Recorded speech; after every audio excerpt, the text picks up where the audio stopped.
أهلا بيكم. هنا راحة القلوب، مساحة هادية نحكي فيها عن اللي بنحسه من غير حكم ولا ضغط. النهاردة هنتكلم عن موضوع مهم جدا وهو الخيانة. اللي بيقولك الخيانة نزوة بيحاول يبرر غلطه مش يفسره.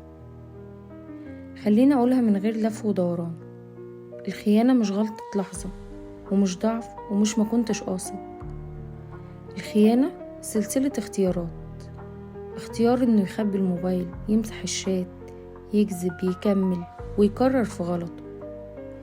كل ده اختيارات واعية. النزوة لحظة، لكن الخيانة طريق ماشي فيه خطوة خطوة، وكل خطوة فيها كان ينفع يرجع لكن مرجعش. اللي بيخون كان عارف ان اللي بيعمله غلط وكمل في غلطه، وكان عارف ان ده هيكسر اللي قدامه وكمل فيه برضه. يبقى ما نقولش نزوة، نقول قرار.